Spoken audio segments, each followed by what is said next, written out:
battle for Donetsk. A suburban war zone delays MH17 investigators. Deadly day in Gaza, 100 killed in 24 hours. And no-fly zones. Airline workers threaten strike action if routes aren't changed. We want Australian citizens to be able to travel safely and to come home after a well-earned holiday. This is SBS World News with Anton Enos and Janice Peterson. Good evening. In Ukraine, government forces appear to be making gains in an intensifying offensive against pro-Russian insurgents who claim to control the country's east. International experts are in the area seeking to reach the crash site of Malaysia Airlines flight MH17, but so far heavy shelling has prevented access. Donetsk is home to nearly 1 million people. Now their city and homes are a battlefield with heavy shelling from both sides. Почему наши дети должны страдать? Почему наши дети должны переживать? Почему наши дома должны рушиться? In just 24 hours, 22 civilians were killed, among them 3 children and 5 elderly people. Это абсолютно специально метили в этот дом. Может, здесь живут террористы. Вот тут женщина с коляской, с девочкой. Может, эта маленькая девочка и есть террористка. Я не знаю, понимаете? 10 Ukrainian soldiers were also killed trying to encircle what is considered the rebels' largest remaining stronghold. Обстріли продовжуються, гинуть. The shelling in Donetsk is continuing. Civilians are dying. We have information that militants don't just gather people, but that they use children as human shields. They completely control the situation and don't allow citizens to leave cities.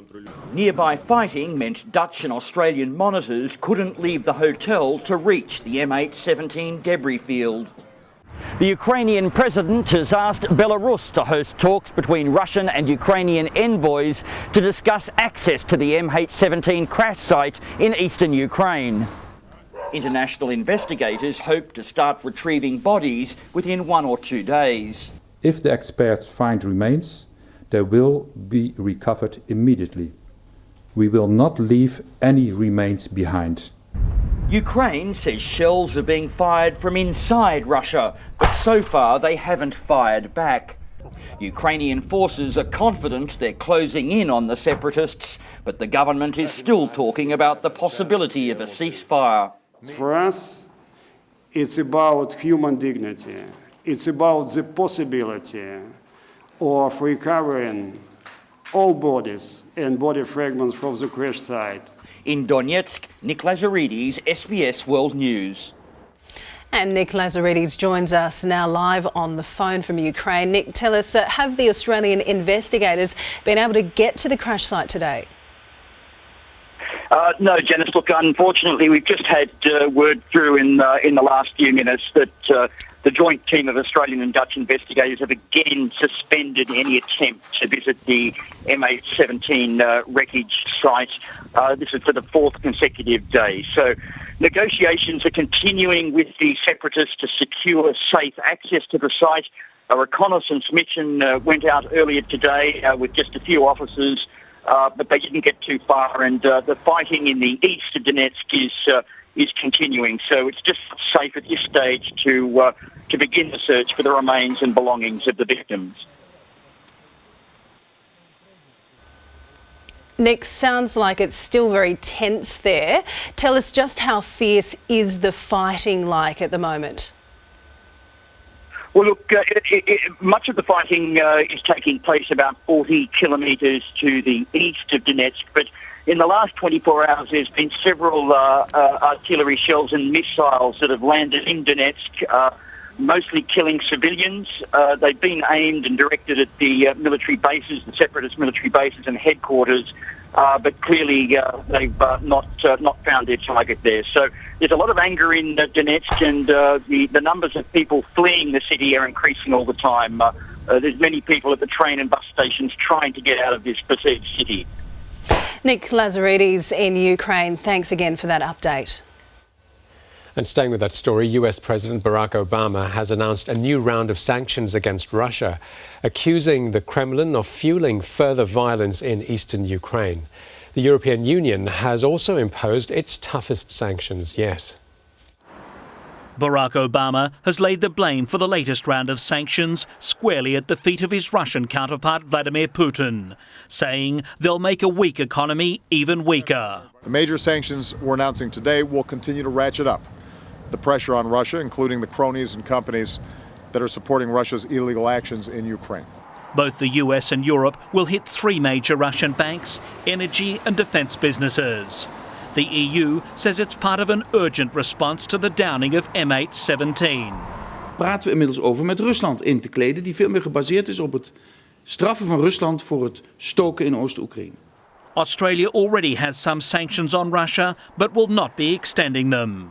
Our focus is not on sanctions, our focus is on bringing home our dead as quickly as we humanly can. Europe's economy is far more reliant on Russia than America's, and they haven't always seen eye to eye on sanctions. Experts say that's now changed. One of the strategies that Putin is taking, which is to try and use this as a wedge issue, that is to try and separate the West out between the United States and Europe. In fact, the two are increasingly moving together, as is evidenced by these recent sanctions.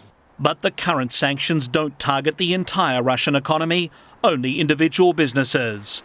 France will keep a $1.7 billion deal to sell 2 warships to Russia, while several major German engineering companies will continue to work with Russian gas suppliers. Marcus Rubenstein, SBS World News.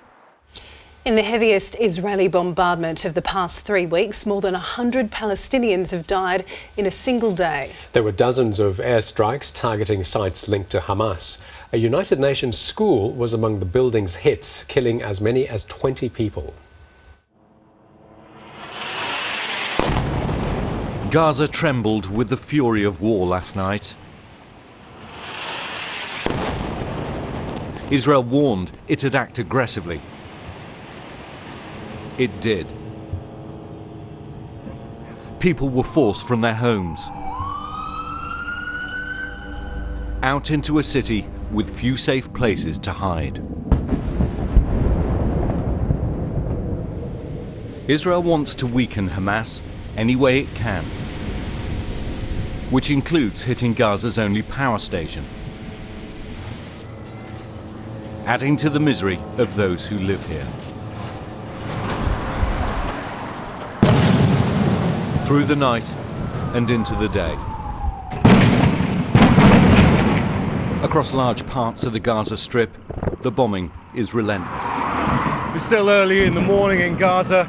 There were a large number of attacks overnight, and as you've just heard, the attacks are continuing throughout the day.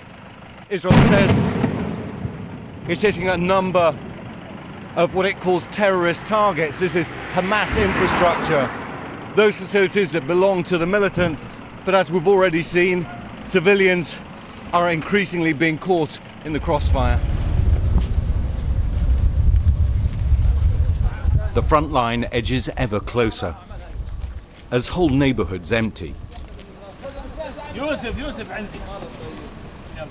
Today, one more family fled. Tens of thousands of people have already been forced from their homes. Others have been buried beneath them. As neighbours and families scramble to rescue the injured and the dead. More than 100 people were killed last night. People have suffered and they've grieved. And so far, it's brought them nothing. Not even funerals here are sacred.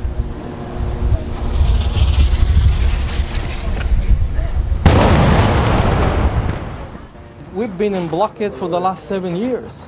We've been deprived for all this for the last 7 years. Don't talk to me about rockets that is so tiny, small. Well, look at this. Look at this. 500 more people sought shelter at this school last night. It already houses thousands. One of them was born at 5 a.m. today. Ibrahim. His new home is a classroom he and his mum share with 80 others. بعد 8 سنين أتمنى من الله ويجي في المدرسة ما بروحش عليه صعب. After 8 years waiting for him to come, she says, we're now living here in a school. And the more they lose, the more they're determined it should be for a reason. Israel and Hamas have talked down suggestions of a truce as the conflict rages on. The ceasefire reports were swiftly snuffed out by fresh strikes and more deaths. The death toll mounts and the mourning grows unbearable. And yet suggestions by the PLO of a ceasefire rejected. In a new recording, the head of Hamas's military wing says his soldiers are ready for death. And an unconfirmed Hamas video to boost morale. Its fighters using a tunnel to breach Israel, they say near a kibbutz. Israel not far behind, claiming to show the destruction of another tunnel, the key reason for Operation Protective Edge. John Kerry says he's discussed a ceasefire with Israeli leader Benjamin Netanyahu. Reports of a rift between the US president and the Israeli leader denounced by the White House. Both sides remain resolute. A ceasefire that permits Israel to protect itself against the tunnels and obviously not be disadvantaged for the great sacrifice that they've made in order to be able to protect themselves thus far. The talks continue, as do funerals for Israeli soldiers, galvanizing anger in the Jewish state and fueling defiance in the Israeli right wing, calling for Hamas to be wiped out. They're telling us, yes, you have the right to defend yourself in theory, but de facto, they're trying to tie our hands from actually defending ourselves. There's a feeling among Israelis that this is a war of what we would call in Hebrew, to translate it, no alternative. A war that we have no recourse but to fight. Israel says its assault on Gaza won't end until the network of militant tunnels below is wiped out. Darren Morrow, SBS World News. Hundreds of Christian refugees in Iraq's Kurdistan region have marched through the streets in protest against their expulsion from the northern city of Mosul. The United Nations says there are now just 20 families from the ancient Christian minority left in the city. Islamic State militants have taken control of Mosul, forcing Christians to convert to Islam or face death. Protesters called on local authorities to provide more help to displaced Christians and called on the international community to do more to protect them. Airline workers are threatening strike action if the government doesn't prevent commercial planes from flying over conflict zones. The Transport Workers Union says passengers have the right to know where they're flying, especially after the MH17 tragedy. Frequent flyer Neil Faulkner says he never used to consider the path his flights took. That was before flight MH17 was shot down over Ukraine earlier this month. Now Neil says knowing a plane planned to fly over a conflict zone would cause him to change flights. In the current climate, 100% it would, yeah. The Transport Workers Union says airlines should be required to tell passengers where they plan to fly.